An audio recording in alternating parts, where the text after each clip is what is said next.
everybody, it's Dee Dee from Allergy Cuisine, and today I'm your Allergy Cuisine Food Allergy Answer Queen, here to answer your questions that you submitted about gluten issues and food allergy issues. So we're going to get right to it, different format going forward. We're just going to do 90-second little snippets so I don't take up too much of your day, give you the information you need.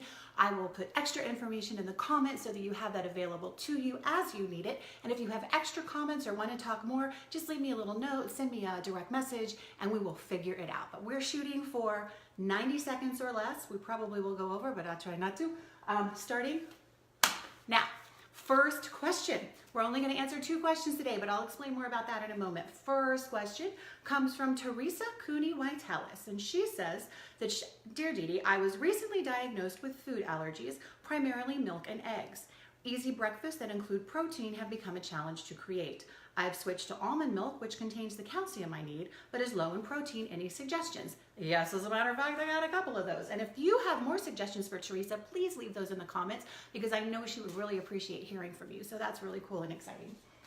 The first milk substitute I have for you is Rippled. It is a plant-based protein milk, high protein milk, as are the other 2 that I'm going to show you. This one has 8 grams of protein and it has as much calcium as a glass of milk.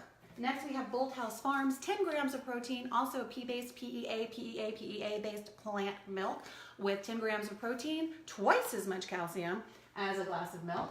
And we also have Suja, same thing, 8 grams of protein, PEA, plant-based milk. Soy is also a good alternative if you can tolerate soy, and as a woman, if your body can tolerate the extra estrogens that are present in soy. I like the plant-based milks a lot. They take a lot less water to produce than almond or other nut-based milks. So these are milks that you can consider that will increase your calcium levels and increase your protein levels and mirror and taste really good in cereals. I use the Bolthouse, I gotta tell you, is my most favorite. The other 2 are fine, but I am a fan of the unsweetened Bolthouse. So that is question number 1. Question number 2 is a little more involved, so we're going to spend a little bit more time on it. And it comes from Linda Daig. I hope I'm pronouncing your name right, Linda. Linda Daig from Food Allergies, any combo of the top 8, gluten-free, dairy-free, soy-free, and more. So Linda says, I don't know if you can shed any light on this, but I'd like to understand why, if you become allergic to one food, you slowly find yourself becoming allergic to more and more foods or chemicals. For instance, those that eliminate gluten then find they need to eliminate eggs, then dairy. I understand it's probably an autoimmunity, but this topic evades my sense of understanding. Linda, it evades a lot of people's understanding, sense of understanding. Let's start first with the gluten. It seems like that's the concern. Once we eliminate gluten, other things we become allergic to. I want to just do a little shift in terminology because there's no such thing as a gluten allergy. There is a wheat allergy, but not a gluten allergy. There's a gluten intolerance, and then there's celiac disease, which is an inability to digest food because of the gluten that is present in food. So I just want to make sure we clarify that. So if we're talking specifically about eliminating gluten, so we either have a gluten intolerance or we have celiac disease, then we find that as we do that, there are more and more foods that seem to cause trouble in our stomach and our gut. Let's talk a little bit about gluten intolerance and celiac disease and what that means.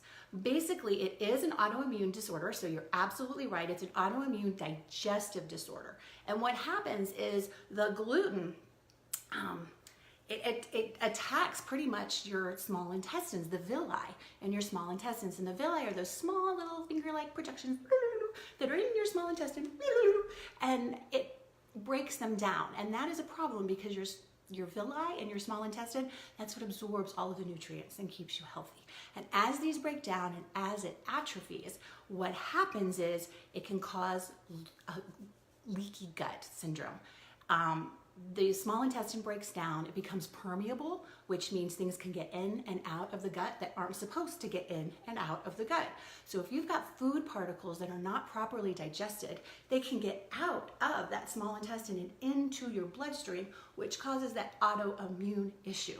And your body goes crazy. It is not a bit happy when you've got undigested food particles circulating around in your blood. That's not supposed to happen. It's supposed to be processed and eliminated, nutrients absorbed, not food floating around in your blood. So once that happens, once you have a breakdown in the small intestine, any food particles can get through. So you will find that things that you eat more of, like egg is present in just about everything, milk is present in just about everything, that the more you're eating those foods, the more issues you're having because those foods are not being properly absorbed because of the damage to your small intestine and are getting into your bloodstream. I hope that partially answers your question. If it does not, let me know. I do want to let you know where I got that information because I am an allergy queen. Food Allergy Answer Queen, right? That's what I am today. I need a crown or something. But I am not a doctor. I do not play one on TV. I am just a girl in your kitchen who has had a lot to do with food allergies in her life, a lot to do with gluten issues in her lifetime, a lot to do with kids, a lot to do with families. I don't always have all of the answers, but I usually know where to find them, which is, I think, a pretty good skill to have. Anyway, this information came from Dr. Vicki Peterson.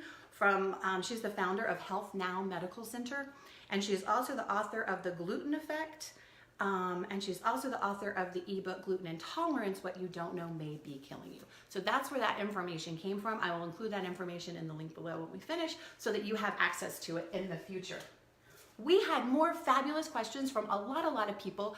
I've kind of narrowed the field because they overlapped and they were kind of the same. So we're going to just deal with them one-on-one as the week progresses, not today. So Courtney Carl, you had an amazing question. Melissa Gordon, Jennifer Fieldstein Stackle, Catherine Shanklin Holcomb, and somebody else was asked about food intolerance and reflux. And I don't remember who that person was. So if it was you, I'm going to address that, I promise, this week at some point.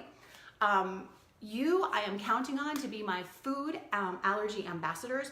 We need to create an army. We need to go out there and we need to attack this, and we need all of the help that we can get. If you are an industry professional, if you are an influencer, a blogger, if you are a mom who needs answers, please consider joining Food Allergy Ambassadors. It's a Facebook group, building an army, getting out there, conquering it, taking it on. Look for it, join it. It'll be awesome. One-stop shopping, one place where we can just put all of our knowledge and all of our information and all of our expertise, ask questions, ask meaningful questions, and get really solid answers. It's been great talking to you today. I will see you tomorrow for another edition of Questions and Answers with your Food Allergy Queen and my Food Allergy Ambassadors. You guys have a lovely, delicious day. Bye.